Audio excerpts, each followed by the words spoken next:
Hello everybody, and welcome to another Buildcraft session. Today we're going to be looking at the Engineer. Today's build was sent in by Dell, and he's got a condition damage point defender role. Now this is interesting. I've done a power point defender role, but I've never looked at stacking condition damage and toughness at the same time. But it does make sense because there is an amulet that lets you stack condition damage and toughness very well. First thing to think about is the Engineer itself. Now, the Engineer is strangely mobile. It has a ton of utility skills because it's basically built like the Elementalist in that it only has 2 weapons, but it has a way to build a large number of skills. Elementalists can go into different attunements, while engineers can have different kits that give them whole new ability slots and some extra ones on their F1 through F4 tabs.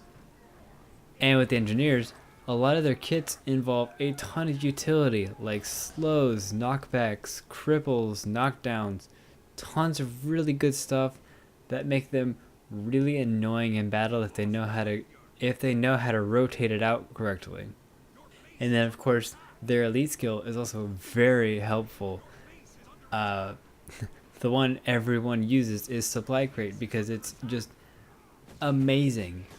It's one of the strongest elite skills in the game because it stays with you for so long. It helps you in almost every battle, and it helps you throughout the entire battle itself. It helps your entire team. It helps you survive 5 times as long as you should be, and it also does some extra damage for you. This is great. Which is why after about beta weekend 3, I'd say, is when people started looking at the Engineer as a point defender role. We had a good condition damage spec for it, and we had a good power spec for it. It was really good at that.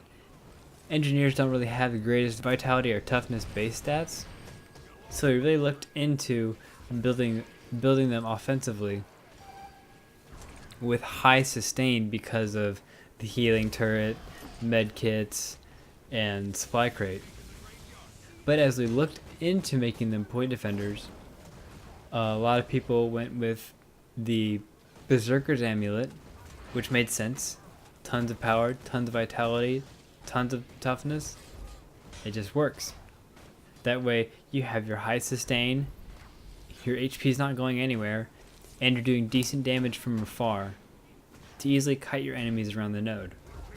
So it's interesting to see that he picked a condition spec to go with his tankiness. But we'll see how it turns out in the end.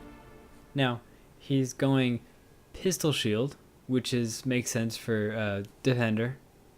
Now, I personally like the rifle just because of the mobility it gives you, and the crowd control is amazing. You can stomp people to the ground. You can immobilize them almost every 6 or 7 seconds, I think. And you have a knockback. It's a good way to push your enemies off the node and keep them off the node at the same time. But pistol is also very good, and it synergizes with his condition spec anyways. So it's a good decision for him. Like his first skill, Explosive Shot, starts stacking bleeds on the opponent, so obviously that's a good decision for condition spec. This is one of the easiest ways to stack conditions on an opponent because the Engineer is so good at kiting people around the node that he always stays out of trouble while continuously stacking bleeds on the opponent, so that while they're focusing on trying to get to him, they don't realize they're dying. Next one also does very good condition. Does a 2-second poison, which is good if their health is getting low, because they're going to try to use their heal as soon as possible. It's a good way for good players to be able to know when their opponent is going to heal and try to cancel it out so that they cannot keep their sustain going. And when multiple enemies attack you, you have Static Shot, which is a good blind that goes between multiple foes and does confusion if they're going to start attacking you. Now he's got a shield that reflects projectiles in case he's getting mowed down by rangers or something. and he needs just a bit of more extra damage, maybe to just kind of warn them, fend them off. It's actually kind of a foreboding thing to have all your projectiles come back at you. It really makes your opponent want to step back for a second. It gives you that extra time to regroup and get that mobility going again. And then you have your static shield, which is a good 2-second stun and has a cone fire daze. All very good for defending a node while trying to wear down your opponent at the same time. Now for his utilities, he's got healing turret. Now this has been a weird switch. During all the beta weekends, everyone assumed healing kit was the best, especially for node defenders. Node defenders would drop their supply crate, have that do some damage, put down their healing kits, just kind of drop healing kit after healing kit, so that while he was kiting a person around, especially if he was fighting a ranged person that could attack, that could still hit him at the same time, he can just run around the node collecting health and have enough sustain to wear down his opponent eventually before they can kill him. But as soon as the game launched, people quickly switched to healing turret. I'm not sure if it got a buff or something, but it does give you really good regeneration that you can also pulse that on command for extra regeneration during a fight. Now, his first utility skill though is flamethrower. Now, this looks like it would make sense just because it's a flamethrower. That should be good condition damage. But actually, no. Not much of the flamethrower does condition damage at all. It has good consistent damage, and it has a good knockback, which is very important. So that part makes sense for a point defender role, but as a condition spec, he could do something much better like the elixir gun or the grenade kit. The elixir gun does give you some buffs and does some condition damage at the same time, or you can go in grenade spec, which does a lot of damage and does good condition damage. Now his second utility skill is the bomb kit. Makes perfect sense. You have your gigantic bomb, knocks everyone off the node. This is like the most common thing to be choosing for an engineer, just because of its great utility and huge damage. It doesn't have much condition damage, but it has great force. Make sure that your enemies know that you are defending that point and they're not going to be on that point for very long. But just remember, this is also good for offensive engineers that want to capture nodes. Like power engineers that use rifles, they can knock back their enemies off the node and use the bomb kit to keep enemies off the node at the same time. That will automatically give you enough time to at least neutralize the point while you're fighting against an enemy. And his last choice is Elixir R. This is a good oh crap moment tool. If there's a 3v1 or more and you're just getting overwhelmed by the damage, you're going to call for reinforcements, pop that Elixir R, and you are immediately recovered from stun and refill your endurance. Now, there's another choice for this that I almost like better. I like Elixir S. Shrink yourself. Become invulnerable to damage while you run away. This is really good when you're waiting for reinforcements if you're being overwhelmed, or if you're just waiting for cooldowns so that you can push your opponent back some more. But Elixir has basically the same premise, so there's not too much difference. It's just personal preference for me. And last, he's got his elite skill, Supply Crate. We all know it's amazing. 2-second stun when it pops down on somebody. Healing kits, turrets, net turrets. It's what you want. Alright, and now we're going to look at his traits.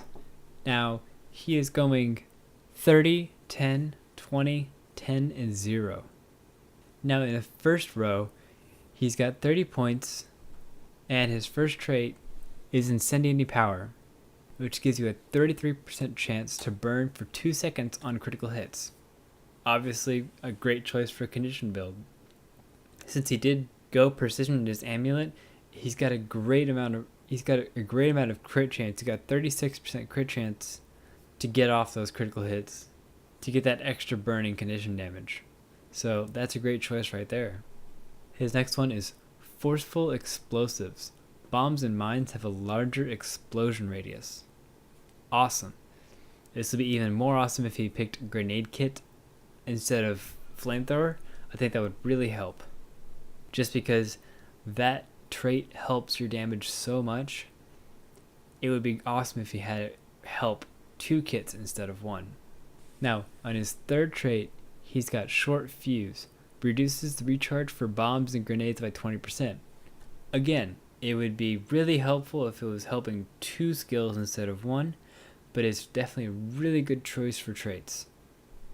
Alright, now he's got 10 in his second row, and for his trait, he picks Hair Trigger. Rifle, pistol, and harpoon gun skills recharge 20% faster. Good choice. He's got to get that auto attack going faster, and he's got to get that poison off more often, just so he can interrupt those heals more. And for 20 points in his third row, his first trait is Protective Shield. Gain protection for 3 seconds when you are hit with a critical attack. This is alright. This gives you a bit more defense, even though he's got a ton already. And it's on a 20-second cooldown, so that will happen quite a bit during a fight, especially because of how good the engineers are kiting. Battles tend to last a long time, and even longer if you're built for a point guard spec. And so his second trait for this row is Reinforced Shield. Gain 90 toughness while holding a shield, and shield skills recharge 20% faster. Good. He's got extra toughness when he's defending, and his shield skills are 20% faster, giving him more stuns and more chances to deflect projectiles. Very good. And he's got 10 points in his fourth row, so let's see what he picked for his trait. He got Protection Injection. Gain protection for 3 seconds when you are disabled. This effect can trigger once every 5 seconds. Alright, this is okay. He's got 1 stun breaker, so he'll be able to fight somebody who tries to stun him, knock him down, and he'll come back stronger every 5 seconds. That's good. It's not a terrible trait, and it definitely helps his idea of point defending. Alright, now that we've seen all of his traits, the only thing I can actually offer as advice for his traits is in the fourth column. Instead of Protection Injection, I would think of using Self-Regulating Defenses or Fast-Acting Elixirs. One, you want that stun breaker more often, because definitely people can use stuns and immobilizes more than every 45 or 60 seconds. Because obviously people can use stuns and knockdowns more often than every 45 or 60 seconds. So getting that 20% faster recharge rate could be very important to you if you're trying to fend off from 3 people. And in self-regulating defenses, this is basically an extra stun breaker that'll get you out of trouble if you're being really overwhelmed, waiting for cooldowns, or waiting for reinforcements. So that's my only offered advice, because sadly engineers don't have many traits that help boost condition damage that much, or boost opportunities to apply condition damage. But mainly your condition damage stacking is coming from your pistol and the amount of crits that you do. So it really doesn't matter too much, because you basically all have it in one ideal skill. Now let's look at his runes. On his pistol, he has Sigil of Superior Earth. 60% chance on critical to inflict bleeding that lasts 5 seconds. Always good. It goes really well with that 33% chance for bleeding. So he's already got that. That's going to be really good stacks of bleeding, stacking up really quickly onto somebody if he's got that much crit chance. And on his shield, he's got Sigil of Minor Corruption. Gain 10 condition damage each time you kill a foe. Good. This is a very good decision for him, because he's not planning on dying anytime soon. His entire goal is to stand on a point and defend it the entire game, killing foes, warding off foes. No matter what, he's going to get stacks just from playing the game. That's just how his role works. So it's a great idea to just make sure that he gets more and more powerful as the match goes on. And the fact that he has a shield really shows that he's not making the same mistakes that some people make when they think of how sigils affect you depending on what weapon they're on. So he's obviously looked into that. Now, on his armor, he's got Superior Runes of the Earth. All 6 of them. This gives him 165 toughness, 20% protection duration, which really goes well with his protection traits. So that's a good idea.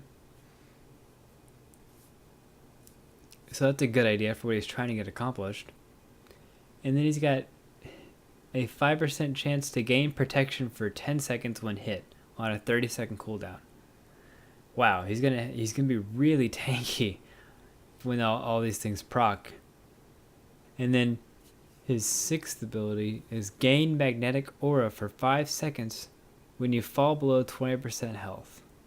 Cool.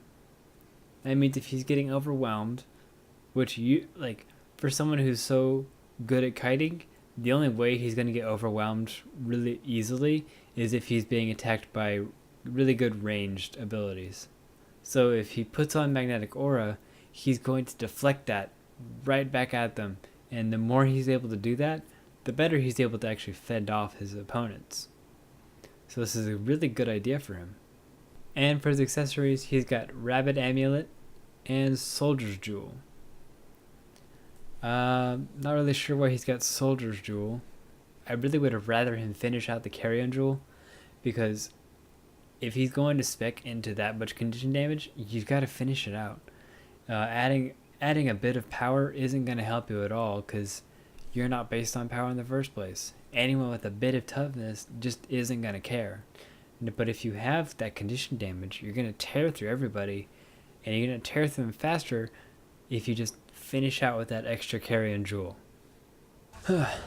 No, I think he's got a good idea. A lot of people looked at the Power Engineers tanky. I know Teldo does a great job with that. So looking at a condition damage point defender is something you can look at just because of how well they can stack conditions, and trying to fit that in with a point defender rule so that you're able to, 1, defend against ranged better, and work on tearing through tougher enemies like enemy guardians or enemy warriors that already have that defense that would give you trouble while trying to kite them around. It's hard to do enough damage to fend off a really tanky warrior that's just trying to maul you to the ground. As you kite him, he's got enough sustain. He just doesn't care about your attacks that are kind of going off while you're trying to get away at the same time. But if you're stacking condition damage on him, they're just going to constantly tear him down, that he's not going to be able to keep up all the healing, especially if you have that healing reduction poison all the time. So it gives him a really good chance to fend off against different opponents. And I guess that's the main idea with this build. While the power tank build is a good idea and helps you with a lot of situations, this is another option. When we get into competitive scenes, we're going to see people say, okay, we have 4 minutes, let's look at their team, what do they have, and how do I need to change to be ready for that? This is an option. This is a good thing to look at so that we know, oh, they have a guardian, warrior. I'm going to go condition damage tankiness so that if they try to take over this node, I will be able to fend off against them, giving my team better opportunities to go capture the rest of the map. I think this build was a great start. I think in some areas he's got the right idea. He's going really all out for his tankiness and condition damage, but in some parts he needs to say, no, I don't need that extra power. I don't need that little bit more of HP. I'm tanking enough. I just need more offensiveness. By offensiveness in this build, I mean condition damage, of course. what people need to realize is that when you're defending it, being defensive means you have to have an offensive capability. Because if you're just defending, that doesn't matter to somebody if they're just attacking you. If it's just going to take a few seconds longer to kill you, they're still achieving their goal. But if you're wearing them back down and you're just tankier than they are and you have higher sustain than they do, they're going to say, crap, I need to get back, heal up a bit, and try again. And then the fight starts all over. That's when they're really wasting their time, and that allows your team to do other things like capture the rest of the map and go work on secondary objectives. So maximizing your offensiveness after you've finished your tankiness is really important. And I think with a condition damage build, that does really well because it quickly tears through everyone, even if they're really tanky themselves. And with him being really good at kiting people around, he has really decent sustain that'll keep him alive for a very long time. And that's the main objective of Point Defender. It's not to kill people, of course. It's not to get you can get those defense points when you can, but the main goal is to take as much time from their team as possible so that your team can accomplish more. But I think that's all I have to say on that build for today. I hope you guys enjoyed it. I hope you guys have this in consideration for an idea as an engineer build. If you liked the video, feel free to click the like and subscribe buttons below, and I'll see you next time.